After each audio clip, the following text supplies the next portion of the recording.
निरोगी शरीर हीच खरी संपत्ती. आहार, व्यायाम आणि ध्यानाचा स्वीकार करा. महंत राहुल नंदजी सरस्वती महाराज. निरोगी जीवनासाठी संतुलित आहार, नियमित व्यायाम आणि ध्यान हीच यशस्वी आरोग्याची गुरुकिल्ली असल्याचे प्रतिपादन तपोनिधी श्री आनंद आखाड्याचे उत्तराधिकारी श्री महंत राहुल नंदजी सरस्वतीजी महाराज यांनी केले. भगवान नृसिंह सेवा संस्था ट्रस्ट संचलित गुरुमाऊली आश्रम, वाढोली फाटा, अंजनेरी, नाशिक, त्र्यंबकेश्वर रोड येथे आयोजित संवादादरम्यान ते बोलत होते. महंत राहुल नंदजी सरस्वती महाराज यांनी सांगितले की गुरुमाऊली आश्रमात गेल्या 15 वर्षांपासून आयुर्वेदिक उपचारांद्वारे समाजसेवेचे कार्य सातत्याने सुरू आहे. हा सेवेचा वारसा त्यांच्या आजोबांपासून सुरू असून ब्रह्मलीन स्वामी माधवानंदजी सरस्वती महाराज यांच्या मार्गदर्शनातून ही परंपरा आजही अखंडपणे पुढे सुरू असल्याचे त्यांनी नमूद केले.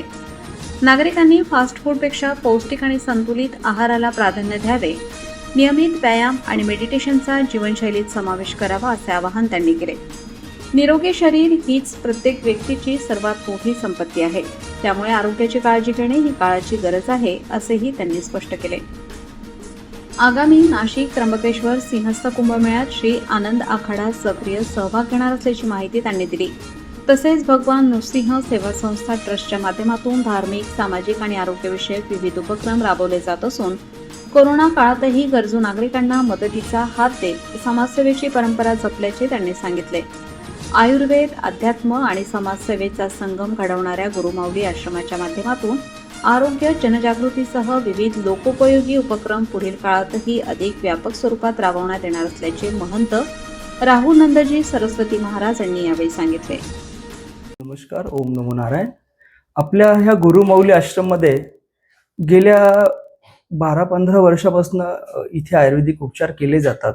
जसे परमपूज्य माधवानंद सरस्वती महाराज होते, ते आनंद आखाड्याचे महामंडलेश्वर होते आणि त्यांना आयुर्वेदाचार्य पदवी होती. ह्या आश्रममध्ये हा वारसा चालत राहिलेला आमच्या आजोबांपासून, वडिलांपासून आणि माझ्यापर्यंत. म्हणजे आमच्या महाराजांची 3 वर्षापूर्वी समाधी लागली आणि मग त्या आमच्या आखाड्याचा प्रोटोकॉल आहे की तो वारसा चालवता आला पाहिजे पुढे. तशा पद्धतीने मी तो आयुर्वेदाचा वारसा थोडा पुढे चालवतोय. गुडघेदुखी असेल किंवा सांधेदुखी यासाठी रुग्णांना कुठल्या आयुर्वेदिक उपचारांद्वारे आपण बरे करतो? आता होतं असं, गुडघ्यांचे जे विकार आहे आता सध्या खूप जास्त प्रमाणात वाढायला लागलेत.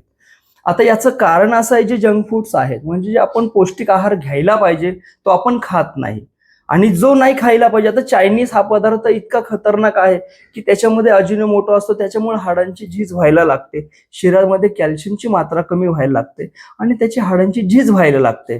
आता माझ्याकडे काय असे वयस्कर लोक येतात की खूप गुडघ्यांचा त्रास असतो आणि मग ते महाराज आम्हाला खूप गुडघे दुखतात, खूप त्रास होतो मला. तर आपण त्याच्यासाठी त्यांना एक औषधं देतो, ते खूप नॅचरल असतात, त्याचे कुठले साईड इफेक्ट नसतात. आणि दुसरी गोष्ट, आपण काय करतो, आयुर्वेदाच्या हिशोबाने त्यांना लेप लावतो जेणेकरून त्यांच्या वेदना कशा थांबतील.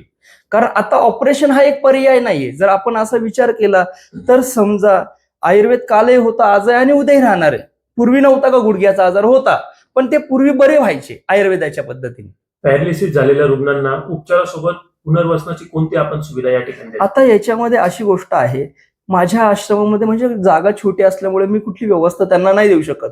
पण आता होतं काय, आता हा आपलं सत्संग हॉल आहे. मग समजा माझ्याकडे जर कुणी येणार असेल लांबून माणूस, तर तो राहतो रात्रभर आणि सकाळी बिचारा जातो.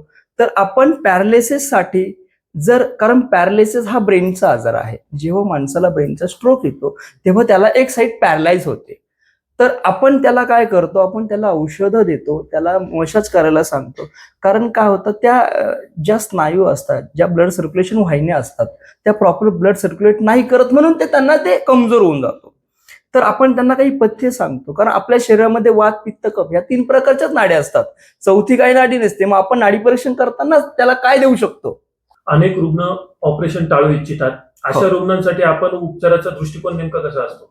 आता होतं काय, जर समजा एखादा पेशंट आहे, त्याला समजा किडनी स्टोन झालेला आहे. आता किडनी स्टोन कसा, हा क्षारांपासून बनणारा हा एक क्रिया आहे. ऑपरेशन करायचं आहे तर त्याला जवळजवळ तो महिनाभर, 2 महिन्याभर त्याला बेड रेस्ट करायला लागतो. आपण सर्व एक साधं औषध जर दिलं तर त्याला एक 15 ते महिन्याभरामध्ये त्याचे स्टोन निघून जातात. म्हणजे ऑपरेशन टळतं त्याचं. आयुर्वेदिक उपचाराबरोबरच आहार, विहार आणि व्यायामाचे किती महत्व आहे? आता याच्यामध्ये एक गोष्ट आहे, आता तुम्ही जर मला बघत असाल तर आम्ही साधना करतो, व्यायाम करतो, त्याच्यानंतर मेडिटेशन करतो, कारण शरीर ही सर्वात मोठी संपत्ती आहे आज. आपण काय करतो, आपण याला महत्व देतो, शरीराला महत्व देत नाही. आता याच्या जर एक गोष्ट बघितली, आपण गाडी घेतो आणि गाडीची आपल्याला माहिती की 10,000 किलोमीटर सर्व्हिसिंग आहे, पण आपण आपल्या शरीराची सर्व्हिसिंग कधीच करत नाही. तर हा एक प्रकार आहे, समजा व्यायाम आहे, जर तो प्रॉपर केला, व्यवस्थित जर केला, तो त्या शरीरासाठी व्यवस्थित असतो. आणि आहार म्हणजे असंच आहे. आता जर आपल्या शरीरामध्ये जर गॅसेसचं प्रमाण वाढलं तर माणसाला अपचन होतं, म्हणजे डायजेस्ट करत नाही, आणि आजाराचं मूळ कारण तेच आहे. आजच्या धावपळीच्या जीवनशैलीमुळे कोणते आजार सर्वाधिक वाढताना दिसत आहे? आत्ताच्या धावपळीच्या जीवनामध्ये जर सर्वात आपण विचार केला तर माणसाचा ट्रेस खूप वाढलाय. सर्वात महत्वाची गोष्ट म्हणजे माणसाला छोटासा आजार सुद्धा भयंकर वाटायला लागतो. आता आपण पूर्वी जर विचार करा, कोविडच्या आधी जर विचार केला तर माणूस थोडासा व्यवस्थित होता, पण कोविड नंतर माणसामध्ये अशा काही गोष्टी घडून गेल्यात का त्या नाही घडायला पाहिजे, तर तो माणूस कणकवत होत चाललाय. तर त्यांनी जर समजा आहाराकडे जर व्यवस्थित विचार केला, चांगला आहार घेतला, तर तो निरोगी जगू शकतो. महाराज, आयुर्वेद आणि आधुनिक वैद्यक याचा समन्वय कसा बघता? आता होतं काय, पूर्वीचे जे वैद्य होते त्यांचं शिक्षण जरी कमी होतं पण त्यांना गोष्टीची माहिती होती. आमच्या आयुर्वेदामध्ये ते काही फार असे वेगळं काही करत नव्हते. म्हणजे एखाद्या खेड्या गावामध्ये 4 वैद्य असायचे, तर तो एक समजा गुडघ्यावरती करतो, तर एक डोक्यावरती करायचं.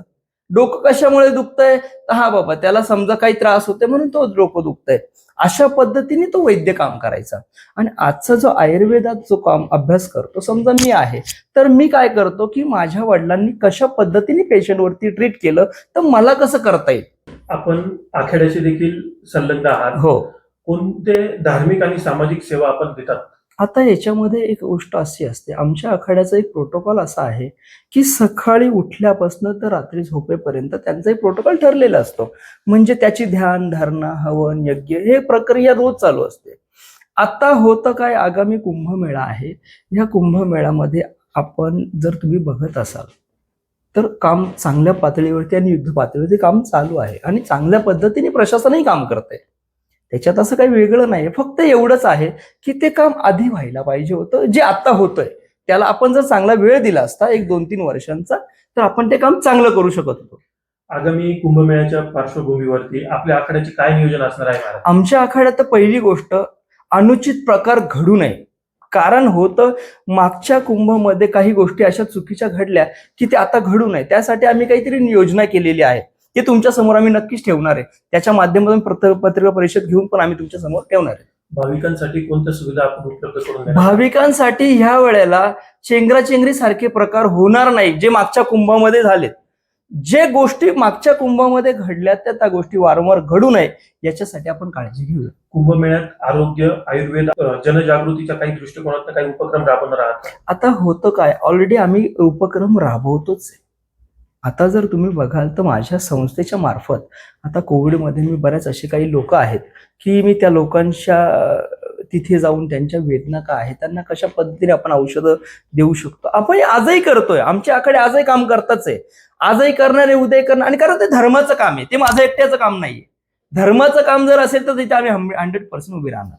जाता जाता भाविकांना, नागरिकांना काय संदेश द्या? मी सर्वांना एकच सांगू शकतो, शरीर ही सर्वात मोठी संपत्ती आहे. कारण मी आयुर्वेदावरती अभ्यास करतो, त्यामुळे मी ही गोष्ट तर नक्की सांगू शकतो. पण एक गोष्ट ही पण सांगू शकतो, धर्मासाठी जर तुम्ही उभे राहिला तर धर्म तुमच्यासाठी नक्कीच उभा राहील.